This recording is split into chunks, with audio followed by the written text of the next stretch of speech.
Deion Sanders did not mince words when he talked about what he wanted to see from his Buffs this spring. We'll talk about that and more on today's episode of Locked On Buffs.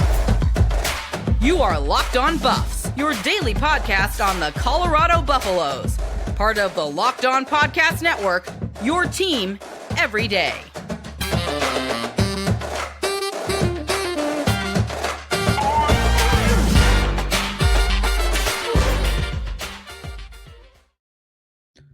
What is up, everybody? This is Locked On Buffs. I am your host, Kevin Borba. Let me get my name up here right there. I'm Kevin Borba, your host.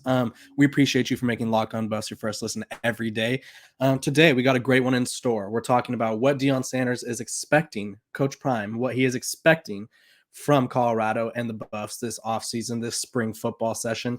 We're also talking about what Coach Prime is expecting from his own son, Shedeur Sanders.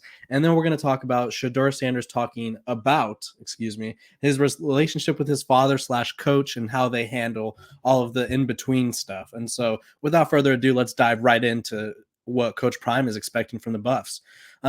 Their spring ball started this past weekend.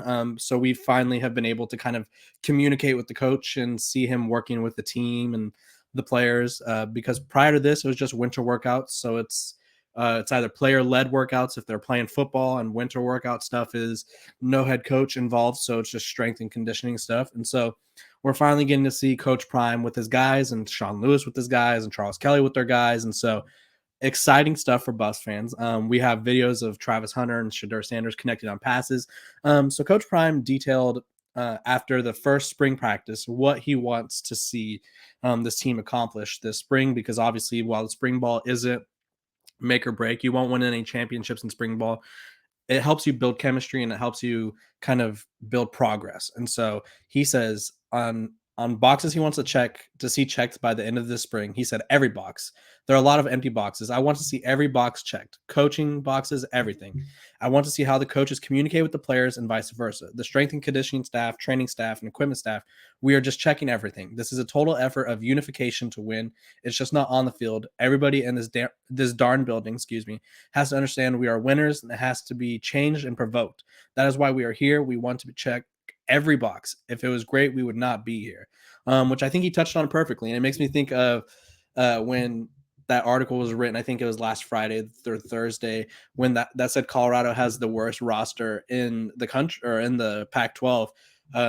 If it was a great roster, they wouldn't be here, but I wouldn't say it's the worst roster. That was a different discussion for a different day. I disagreed with that article, though, so go check that episode out. I like his approach. I think Coach Prime has been consistent in saying that while, yes, Colorado is, like, he hasn't said this, but while, yes, he is the face of the program, it is everybody's job to help uplift this program. It's a fresh off a 1-11 season, fresh off multiple losing seasons. The only losing season was obviously the COVID year, so not a lot of success within the past 5 or 6 years. And Coach Prime is trying to instill in the culture in everybody that it is all hands on deck. Everybody needs to do their part, and they'll win games. I don't want to say that Colorado didn't have this winning culture in years prior, but I got what I needed to see when I saw former players now posting TikToks and memes of Coach Prime telling them to leave. I feel like that was everything I needed to see. Obviously, Coach Prime telling them to leave and to pack their bags because he's got Louis wasn't the nicest thing, but it is what it is. It's a business, and Coach Prime has to do what's best for him. And so now he's saying, everybody that's here, you need to do your job. And so I think he does a good job of putting the responsibility on everybody. I think a lot of times we put a lot of emphasis on the players doing their jobs, and like, it's always the players when they succeed. But then when they struggle, it's the coaches. And so I think everybody's being held accountable, the training staff, the equipment staff. I think he's just kind of showing, one, that Colorado is going to be holding everyone accountable, which is super important. I'm not sure if they had that in the past few years. I think he's also showing there's a new sense of unity in Boulder. I think this roster and this, honestly, I'm going to call it an organization when talking about the whole football program. This organization is just connected on a whole different level. I think we see that in their social media videos released by Deion Sanders Jr. There's just a whole lot of respect and love for one another. And then obviously when he talks about that they understand that they want to change stuff, I think it shows their forward thinking. They're coming in with a new mindset of revamping the roster, top coordinators, top assistant coaches, top everything. And so they just are coming in with the mindset that they're going to win. And Danny O'Neil, when he joined the show last week, he said Colorado legitimately believes that they're going to win a championship, and that's why he was so high on the Buffs, which I believe he did commit today. So shout out to the Buffs for that one. We'll talk about that tomorrow, more in tomorrow's episode when we break it. But here's the thing. Colorado and Coach Prime, they're all in for the change, and I think it's for the better of the program. And the spring ball, while it will go by quick, there's a literally one day past a month until the spring game on April 22nd. So it's March 21st right now. So basically a month until the spring game. And so they have a lot to get in before the spring game. And because once the spring game is over, they have to go their separate ways. They go home and all that stuff. And so they have a lot to get in. They have to implement the new system, implement playing with each other. They have to get used to playing with each other, get used, like he said, the coaches coaching each other. And so a lot of boxes to check, but I think Coach Prime and his staff are ready to check them. And I just think it's a matter of time before they kind of put things together and we hear some great reports coming out of camp.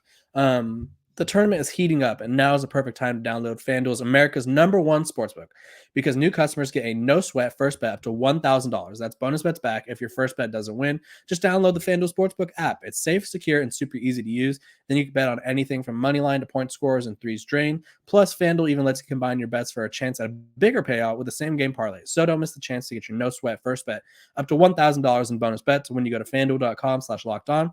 That is FanDuel.com/lockedon to learn more.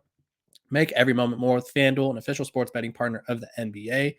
Okay, up next, we're talking about what Coach Prime had to say about his own son, because obviously they are one of the more interesting relationships in college football. And I wrote about what Shedeur said yesterday, and I compared him to. And let me know in the comments if you guys have any better father-son coaching comparisons, because the best one I could think of, and just in sports in general, and this isn't like, because the Ken Griffeys, I feel like would have been a great honor. They would be a great one to talk about. But like, I'm talking like father-son coaching playing duos. I thought of Doug McDermott and his dad, the RJ Hunters from Georgia State. That was a while back. I just can't think of a lot of dads. Maybe Jawan Howard and Jet Howard. It instantly goes to basketball. I can't think of any football ones. So this Coach Prime, and Shedeur are like the most high-profile father-son football duo that I could think of. I could be missing one, so I know you guys will let me know in the comments, but remind me, But either way, I said for every McDermott family, there's a Ferentz family, because obviously we have the Iowa situation where father-son coordinator-coach relationship not going well, or even the McCaffrey situation in Northern Colorado that didn't go well. It's hard to succeed, especially when you work with family. We all know working with family is not recommended, because while it can have its perks, it also gets stressful, but I think these two will figure it out for sure. But Coach Prime discussed what he wants to see more of from Shedeur, his quarterback. He says consistency. It is a new offense. This is his third offense in 3 years. Wow. It's understanding the nuances of the offense and getting to know his receivers. If you have watched spring, you could tell Jimmy Horn and Travis Hunter have something special. Travis came with him and they worked last season, but Jimmy has done so much work in the indoors since we arrived. We have to get that consistency and communication with all the receivers. Trust. That is the best word. Trust. I have no doubt what he will do throwing the darn football. He is very accurate, but just understanding the nuances of the offense and then incorporating what he did well. You can't just scrap what he did. You have to involve some of the things he did well. Okay. So obviously Shedeur, when you throw for nearly 7,000 yards and 70 touchdowns in 2 seasons, I mean, that's great. But he has a new coordinator, third coordinator in third year, which is honestly, that's something that could break people. It makes me think of Josh Rosen at UCLA, one of the top, excuse me. He was UCLA's top quarterback commit ever. Had a different coordinator every year and was never electric or what he was hyped or advertised as coming out of high school. And so, I just think that it's obviously kind of difficult to go through that much parity, if you will, in coordinator changes. But obviously Shedeur is fine with it. I think he's a gamer. And so he's got a great arm. He's got a great mind. He works with Tom Brady, as we talked about yesterday. And so he's prepared for the moment. But I do think the biggest challenge for Shedeur right now, and it's not really a challenge, it's it's something he can't control is time. He needs more time with all of his receivers, Xavier Weaver, Jimmy Horn, Montana's Craig, Jordan Tyson, whoever it may be, any receiver that comes to mind. He needs time with them. The only receiver he has had time with is Travis Hunter. Not sure if they're going to get, Shane Cokes, the Jackson State transfer, but that'd be another receiver he has time with. But even if they do get Shane Cokes, they need time in this system. They need time in Sean Lewis's system, going super fast, processing things super fast. There was a YouTube video yesterday where the two quarterbacks were just catch and throw. Lewis was saying, don't grab the laces, just throw it. And so that's something that's going to take some adjustment for for guys like Shedeur, who maybe had more time. And I know for a fact that even regardless of how fast they played at Jackson State, nobody played faster than Sean Lewis. They're averaging a play per 30 seconds of real time, not 30 seconds of game time, which is insane. But here's the thing. Shedeur, he's built for the moment. It's just he needs the time, and he's got to get familiar with his guys. And like, that's no knock on him. It's just the more time they spend together this spring, the better they'll become. Obviously, something that stands out too is Travis Hunter has been getting one. I wrote about it yesterday. There was a video of him from Deion Sanders Jr.'s YouTube page of Shedeur hitting Travis on a deep ball. And Coach Prime obviously talked about Travis working with the offense. I think he's going to have a bigger role in offense than I initially thought. I just figured because the offense moves so fast that Travis wouldn't be as featured, but I could be wrong. Excuse me. Ugh. Whoa, I don't know what's happening. It's the rain. It's raining here where I live, and like the rain just makes me tired. I'm gonna say that right now. It makes me tired. It makes me a little sleepy. But either way, Travis has been getting a lot of offensive nods and offensive discussions, and so I think he's gonna have a pretty big role in offense, despite what we maybe initially thought and talked about on this podcast. But back to Shedeur. Also, the Jimmy Horn shout out, love to see it. Jimmy Horn is the fastest player on the team, great route runner. Could take he just needs the ball in his hands and he'll make a play. I called him a gadget guy one time and you guys got on me, which it was fair. I feel like we associate gadget guys with guys who aren't that good. I'm just saying Jimmy's a baller and he needs the ball in his hands. I don't care if you get it to him in the air, jet sweep, little flip to him, handoff, whatever. Just get the ball in Jimmy Horn's hands and he'll make a play. I don't know what you would consider that, an all-around guy or whatever, like a Deebo Samuel type guy. But just get the ball to Jimmy Horn. And it sounds like Shedeur and Jimmy have quite the connection. But yeah, I think the biggest word that Coach Prime brought up was consistency, and they're going to build that more and more as this spring goes on. It's just hard to kind of, when you're looking at a roster that has 45 new players and not everybody's there yet, it's just hard to kind of feel consistent. I don't think they'll get that consistency till mid-spring. If they do before, great. But the players themselves gave the first practice a C, which Coach Prime touched on, saying he said that the players probably just wanted to execute better, which I think it not only shows, let me see what the exact quote is.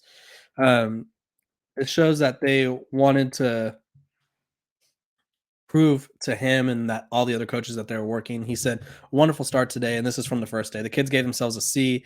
The kids graded themselves. And I think they gave themselves a C because they could do better understanding the tempo, thought process, commitment to excellence, and consistency of staying involved.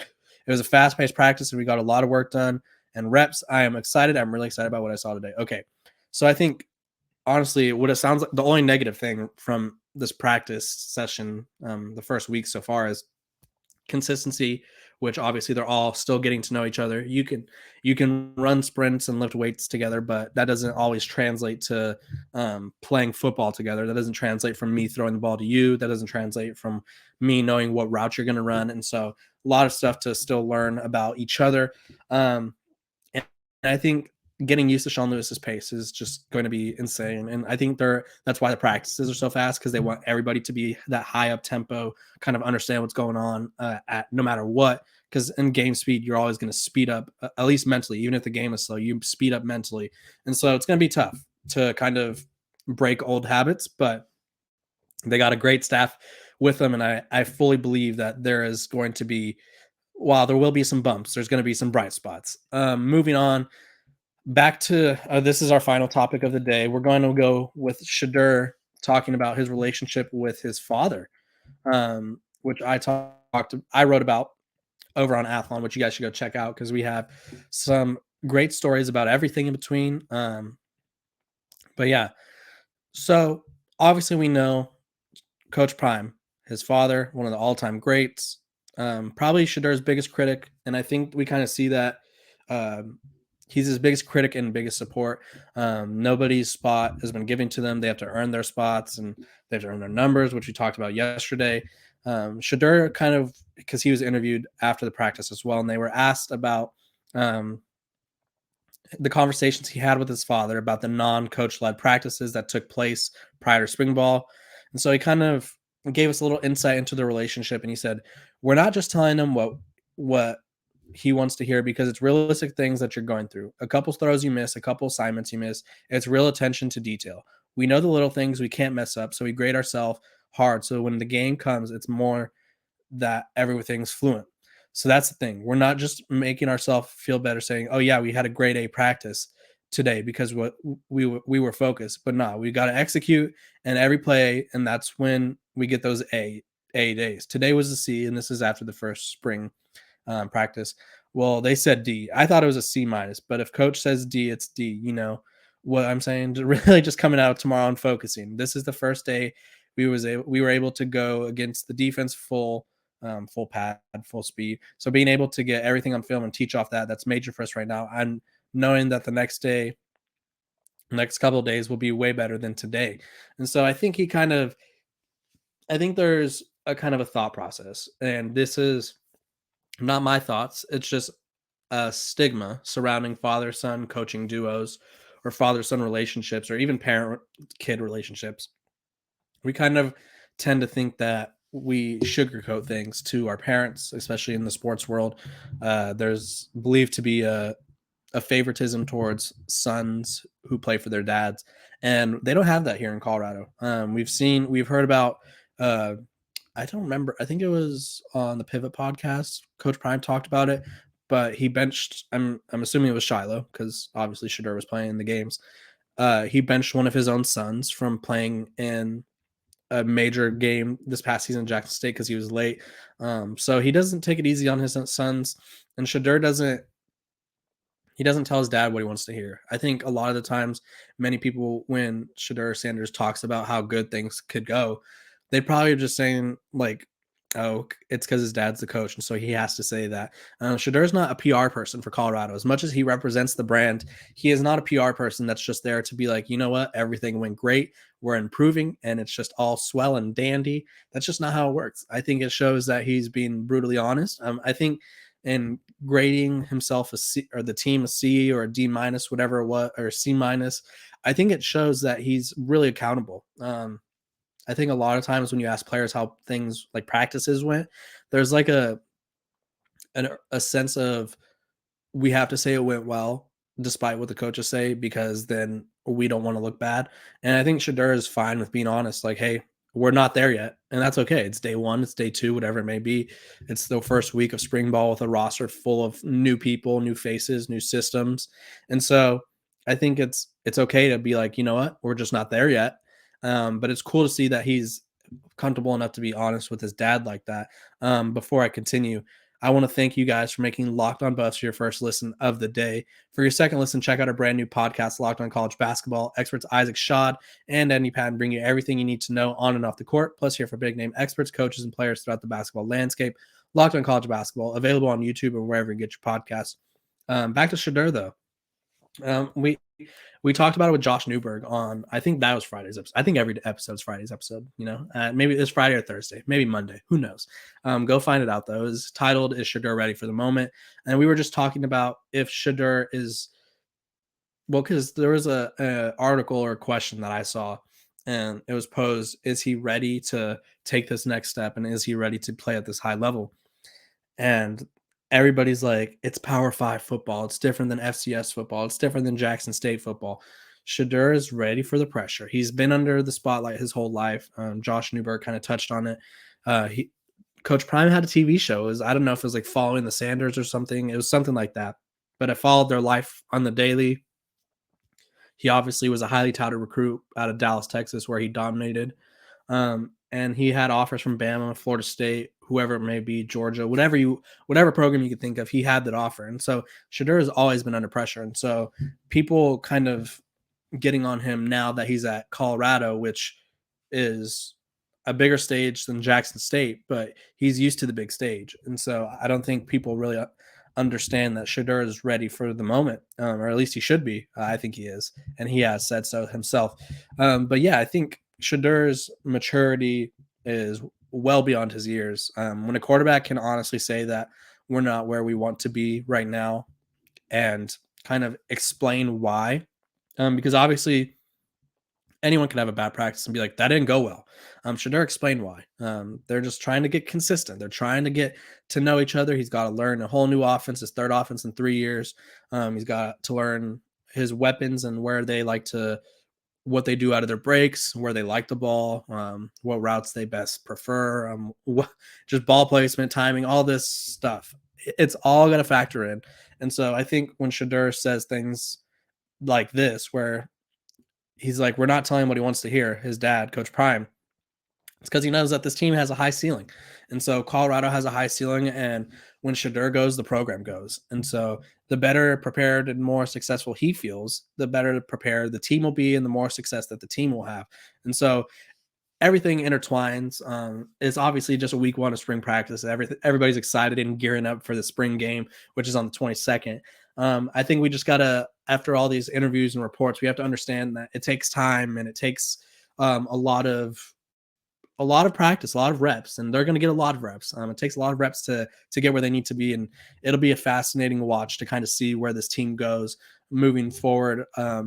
But yeah, I'm probably most excited about the spring game. I finally got my confirmation. I've always planned on going, but got confirmation from the program. I will be there. I'm excited to see everybody in action. I'll be tracking every little thing of how many snaps Travis gets on offense, who Shedeur looks to the most on offense, who's generating the most pressure on defense. I think it's going to be Jordan Dominic or Shane Cokes, just saying. But yeah, we'll all see on ESPN. But yes, this Colorado program has a lot of things going for them, and they have I would say it's a double-edged sword, if you will. They have a lot of things going for them, but it's also a steep climb uphill. They got a big uphill battle ahead of them to just kind of get rid of the losing notion, get rid of the mindset that this program is 1-11. You got to get rid of the 1-11 mindset before you could change the record. And so very excited to see what the Buffs are up to. Like I said, I'm Kevin Borba. This is Locked on Buffs. Make sure to like, subscribe, follow us on social media. That's in the description below. Share this podcast with anyone.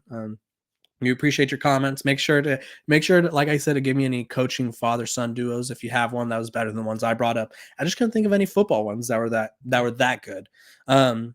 So I appreciate you guys. This is Locked on Buffs. I'm Kevin Borba. I will see you guys tomorrow. I like this Wednesday time at like 10:30 Pacific. 10:45 sometimes if my internet is slow uploading it. So that's where you can find all of our episodes. It's going to be a 10:30 situation every day. If you're in Mountain Time, I believe that is 11:30. And then obviously Central Time, that will be 12:30, Eastern Time, 1:30. So do your math accordingly and make sure to share this with your friends. We appreciate you guys, and we want to see that subscriber count get to 1,000. So help us get there. Peace out.